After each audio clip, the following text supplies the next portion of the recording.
so I guess we'll get right into it. For my demographic that doesn't know you, you're obviously Alicia Ferguson. You were an Australian Matilda who debuted at the age of 15 with 66 caps and multiple goals, and you represented us at the FIFA Women's World Cup in 2007 and the Olympics in Sydney in 2000. Um, you also played for Queensland Sting and Brisbane Roar and the Millwall Lionesses in the UK, which is just awesome. And after retiring, now you work in sports media. Is that all correct? The Asian Cup begins in 2 weeks. What do you think this Mhm. means for football in Australia? Obviously, following the Women's World Cup and how big this all exploded, especially for the Matildas. Um, Mm. what's your opinion on the Matildas growth? I know we've discussed it a little bit, but from my experience, I used to be at games where there was like, I want to say 50 people at McDonald Jones Stadium, and now there's Mm. sold out stadiums consistently. Mm. I love it. I love that they're sold out stadiums. I love that fans like you are continuing to love the Matildas. I love that they're amazing role models for young people, not just young girls, but boys as well. It's And for so the Asian Cup, yeah, it's go so on. awesome seeing, especially because I have four brothers, seeing boys wearing Mary Fowler jerseys and Sam Kerr jerseys. It's something that, like, as someone who used to wear a Ronaldo jersey, it's so fun to see it swapped. Mm. Yeah, I don't think kids don't generally have gender bias unless they're kind of forced into it. So, like in a sporting context, if you've only got one option and it's a Ronaldo jersey or Messi jersey, and you're a football fan, then of course you do that. I love that young kids don't have that gender bias. They love Sam Kerr because she's a great goal scorer. They love Mary Mm. Fowler because she's an amazing player. They don't really care whether she's a girl or a boy. It's great, and I think long may that continue. And for the Asian Cup. I think look, the players are fully aware that they've been called the golden generation for some time, and they're an incredibly talented group of players. What they haven't been able to do is bring home a major trophy. So they had a really good opportunity and probably felt like they should have done better in the last Asian Cup. They lost in the quarterfinal. I was there 1-0 to South Korea, which was pretty devastating. Sam had a load of chances in that game. We could have won that game. We should have won that game, and we didn't. So I think that was a big lost opportunity for the players. Home soil, big advantage for the Matildas. They don't play here a lot. I think, as far as performance is concerned for the World Cup, performances from the Matildas weren't that great. Results were. So Yeah. that just shows you that the fans lift them to another level. So, really tough tournament. I think we probably could potentially come up against Japan in a semi-final, and Japan are one of the best teams in the world at the moment. However, great opportunity for this generation of players to actually lift some silverware in front of their friends and family who they spend so much time away from. Lots of expectation, lots of pressure, but I think the experience of the Home World Cup will actually alleviate some of that anxiety and nervousness for the players coming into the Asian Cup. You sort of answered my next question in that, but and it's kind of, I hate saying this, but do you think we're going to break the fourth place curse? Not trying to jinx it, but do you think that's I don't plausible? know. Of course, it's plausible. Like that's the emotional roller coaster of sport. Sometimes the best team doesn't win, and it's really brutal. And but it's also what we love. The quarterfinal penalty shootout against France. We were not the best team on that night in Brisbane. France should have beaten us well and truly, but we dug in and we hung in there and we won on a penalty shootout. That's what we love. What they will be focusing on is every single game and what the process and performance looks like, not what the outcome is. Yeah. Because there's no point. It's a saying all the time in sport, control the controllables. You can't control the outcome. What you can control is doing all the right things so that the outcome is favorable to you. And you said Japan a semi-final. Do you think they're our top competitor in this tournament? Yes and no. Asia is a really strong confederation. North Korea have won the under 17 and under 20 women's World Cups. We don't know a lot about their senior team. They've been hiding away and flying under the radar, as they sometimes do. But they're quality opposition, very technically gifted, hardworking. China are on a resurgence. South Korea are always there or thereabouts. We had a series with them recently, and we were better than them. And I think we are a better team than South Korea. Japan are the ones to beat. Japan are epic. We've got Leah Blaney, who's a former Matilda, who's in their coaching staff. She's an assistant coach, so she understands. And what the new coaching staff, Nils Nielsen and Leah Blaney, are trying to bring into the Japanese seas is a continued level of ruthlessness. Yeah, And with everything else that they have, when they bring that ruthlessness, they are very hard to beat. it's scary. Do you Yeah. say you said obviously North Korea's flying under the radar, China's come back, and South Mm-hmm. Korea's normally pretty solid. Mm. Who would you say is your underdog, like the team to watch? Are you thinking South Korea because they're always kind of there, or do you think there's going to be a random that's I, going to pop through? I just don't think people know enough about North Korea in where I played North Korea a number of times. They are a very, very good footballing team.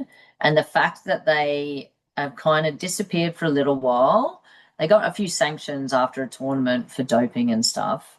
But they've won the under 17 World Cup and the under 20 World Cup convincingly.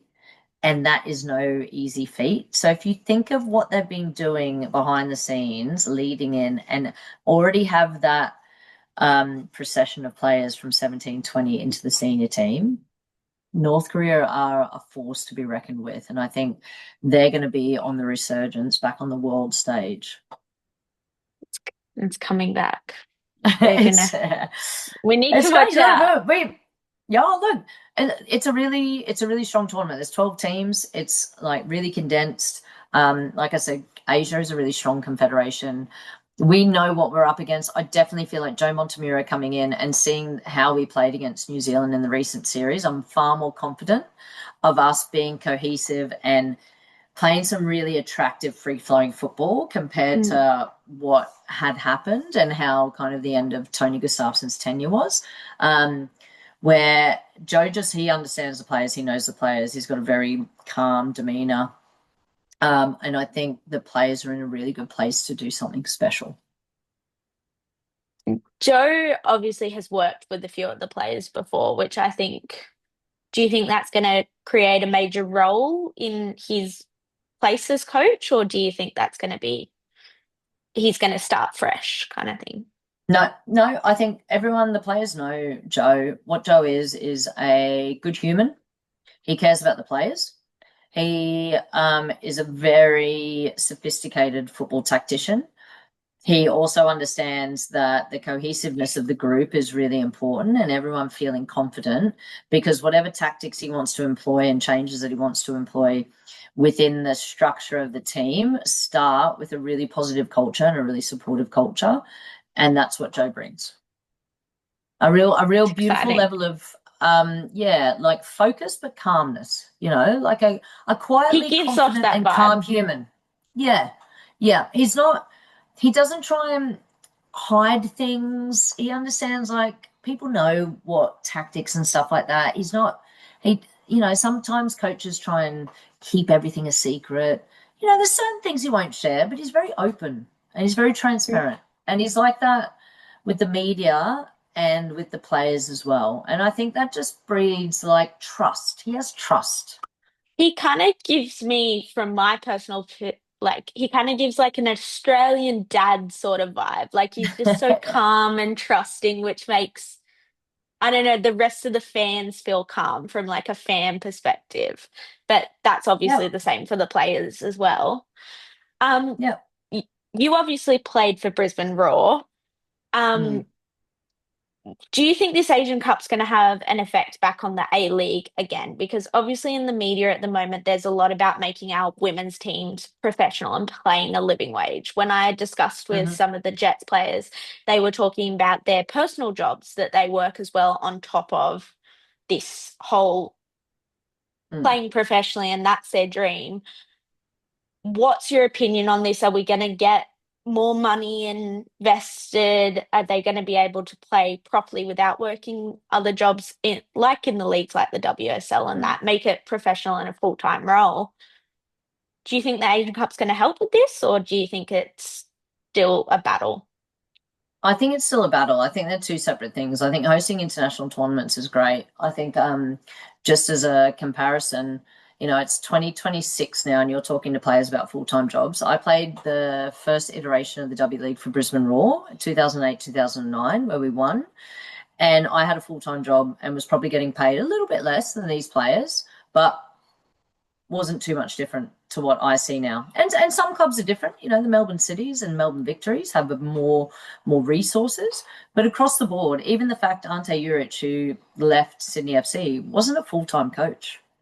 Mm, So you've got like part-time, you've got full-time athletes being called professionals, but they still have to work. That's not professional. Being a no, professional is that's your sole job. They're not.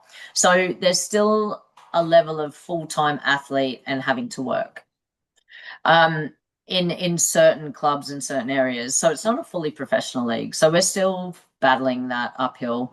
And even I think you've got part-time players. They have 1-year contracts. How are they supposed to plan their lives? And what job security is that? Like, who wants to have a 1-year contract definitely. in any? If you're classed as a professional athlete and all you get is a 1-year contract, there's a level of stress on that. Like, what happens next 100%. season if you get injured halfway through? So we're still fighting the good fight, and it's slow and it's frustrating, but we've just got to keep plugging away at it and not give up on it because it's necessary. Oh, it's long overdue, first of all. But Mm. obviously you said it wasn't quite that different to when you were playing. Can you see this happening soon, or is it still a long fight, do you see? I don't think it's as long as when I was playing. Like I said, like even this crop of players came through that amateur status and full-time athletes, and now they're fully professional. So there's opportunity. I think you're talking about in the domestic league here. Well, there's still a bit of work to go here, and there's definitely people having those conversations about how we improve conditions in the A League. I don't think. Do I see it 10 years away? I hope not. But also, we've like patience is a virtue, and I think because I feel like because other leagues and are gaining momentum around the world, and we Mm, used to be one of the top leagues in the world, and now we're not.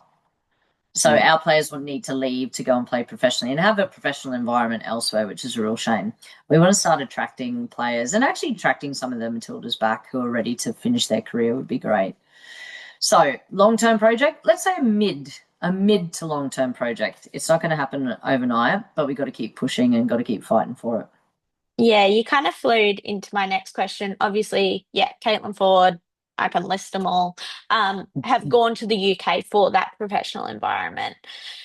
Is What do you think the major changes from your personal perspective would be to bring them back for the ends of their career? Like, what, in your perspective, needs to change as you have been a player and have that experience?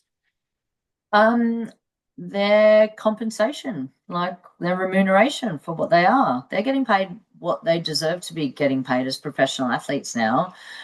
There's not many people in the professional world that would take a massive pay cut to continue in their profession. So they have reached a really good level of getting paid really well and compensated really well and having really good conditions. Why would they compromise on that? Like there needs to be something else, and they need to be valued. I think it's them feeling valued as athletes and as people.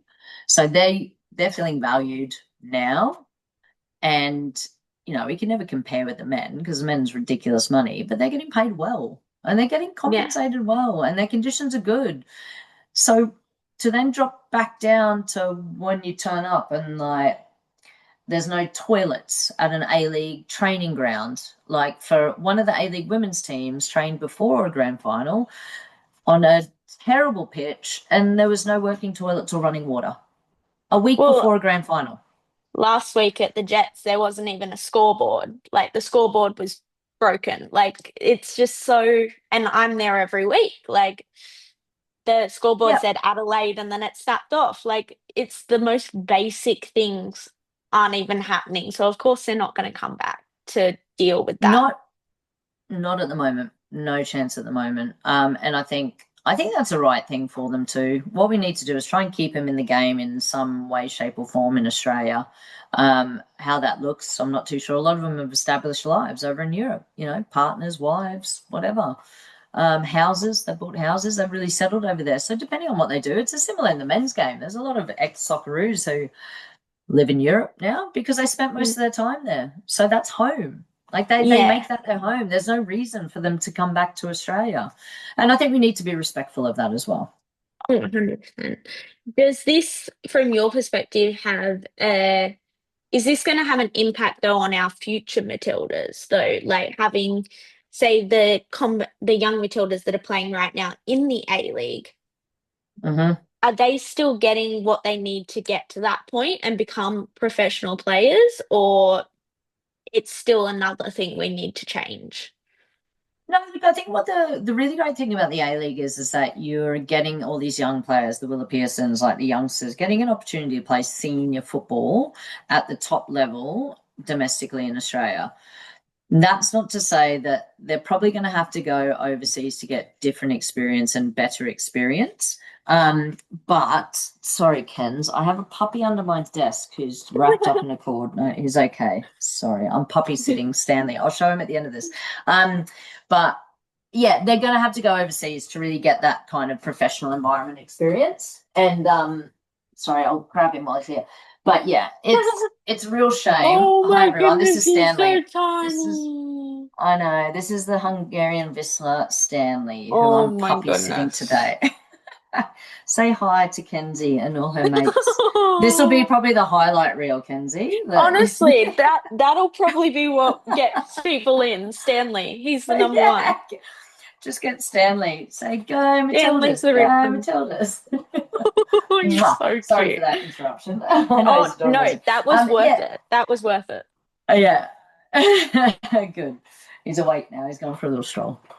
Yeah, we'll get there. Well, look, the younger players, I think, get an opportunity to play senior football, and I think that's awesome. Like, I think that's what they need. They're playing against more experienced players, which is great. You obviously have your biases for who you support, but for fans, who are your top A League teams and WSL teams? Yeah, so Brisbane Roar, obviously. Played for Brisbane. Of I course, I'm knew that Brisbane was Roar. coming.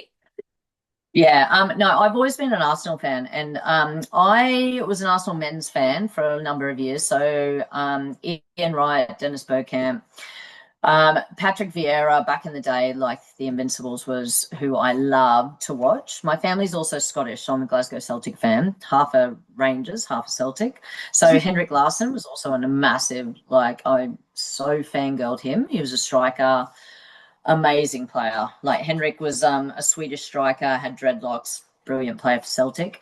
But now, and I'm not ashamed to say this, that now I have a choice between men's and women's football because I can consume. And so I know that the Arsenal men are doing well under Mikel Arteta. I know who the players are, but I'm mainly focusing on women's football. Yeah, And I love 100%. it. And I love it. And the product is good. It's competitive. It's great football. I love seeing our Aussies at a WSL club that I support. It's great. Like, yeah, so It's I'm an Arsenal supporter. I'm just got my little Hey, Arsenal go the water bottle. girls. Yeah. Um, Nice. I know we're at the end of my questions, but this has flowed in. I just wanted to mention because we've talked a lot about Karakuni Cross and Ian Wright, the love he has for the women's game and how much he supports them is like so amazing. And his relationship with Karakuni Cross is just, sorry, I just have to Mm-hmm. bring this up. It's so amazing. He's Yeah. always wearing the women's jerseys. He sees it as equal, which is amazing and what the women's game needs from these male supporters. Do you have like an Yeah. opinion on this? What's your Yeah, view? I love it. Look, I love Righty. He's a fan of football and he's been a long-standing supporter of women's football. There's some really great footage of him like back in the day when he actually had hair. going up to Arsenal players, the women's players, and hugging them. And he doesn't see the gender bias, but he also understands the gender bias in football.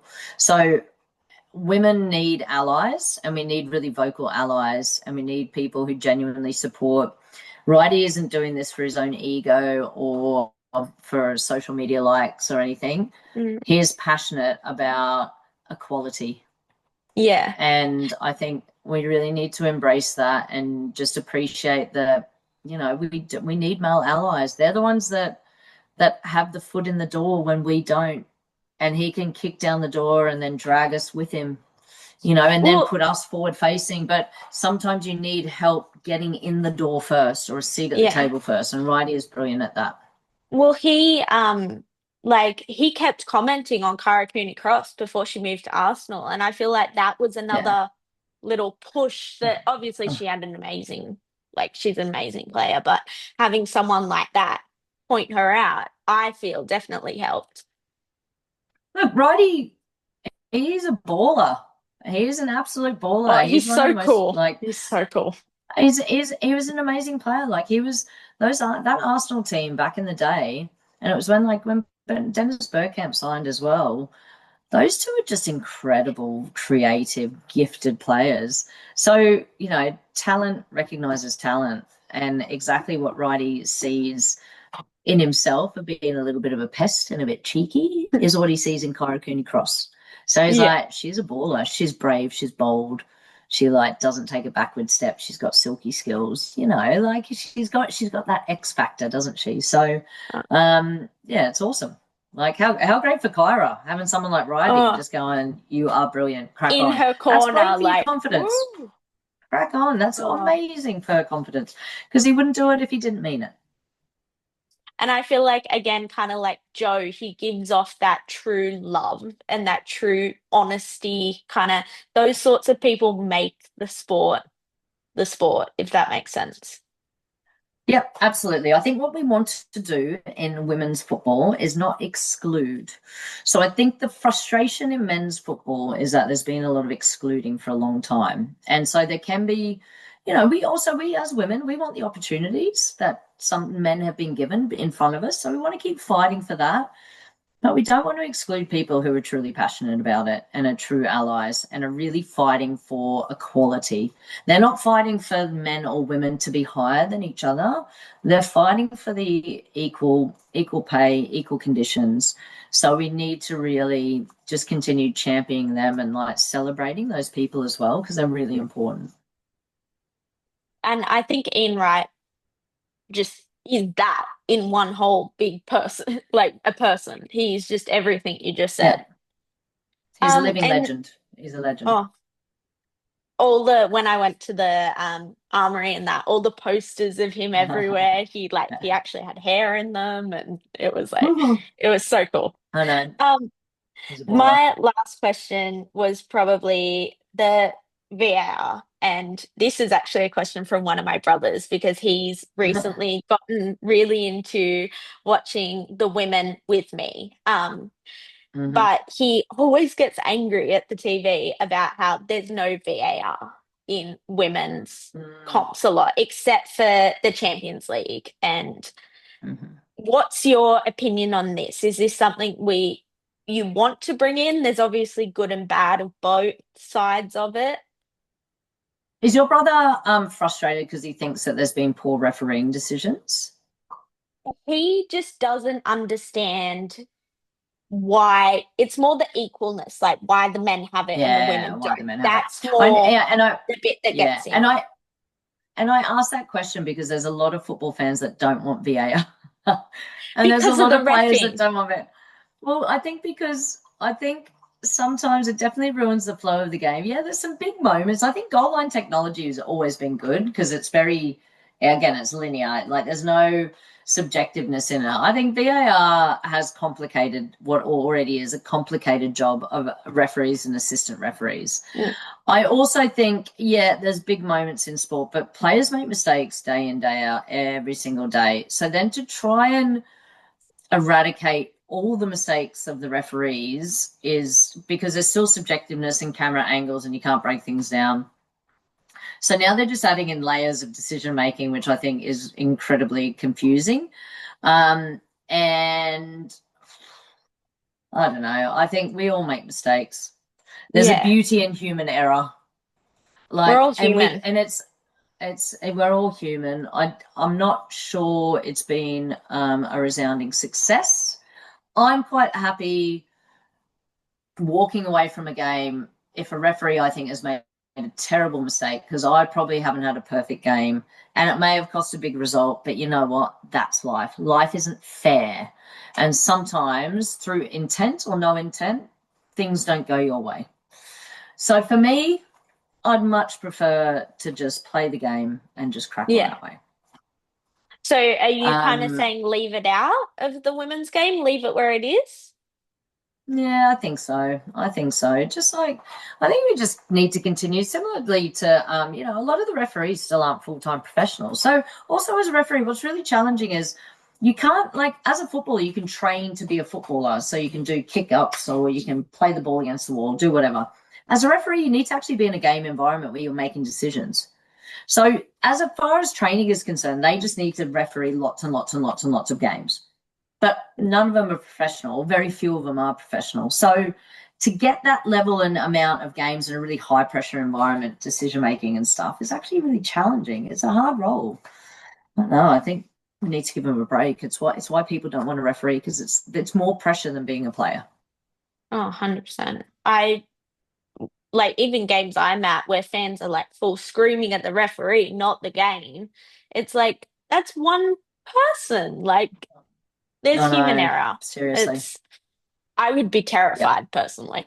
But Yeah, which is why people don't want to do it, because they get abused and they get like they make one wrong decision and then there's like silly things like death threats and like really horrible things, said to them. So yeah, I'm not. It's a really hard position. I don't envy yeah, them. I would never want to be one.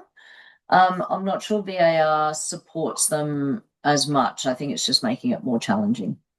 making it putting everyone's opinion sort of in there a little So bit. they're still working on it. It's new tech. Look, it's new technology. That it's like anything. It's going to take a little while to get to a point where it actually works well and is quite seamless. But at the moment, it's like up down up down. Yeah, well, I will Like feed him football. back that exactly. Wrong calls can be made.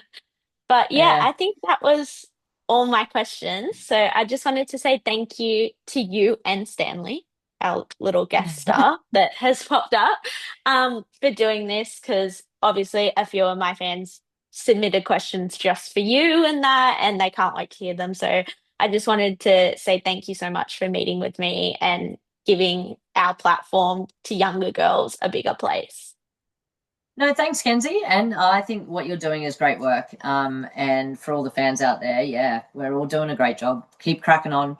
If you ever need anything in the future, you know where I am, but I'm always happy to join in the conversation and to keep trying to get women's football to where it should be.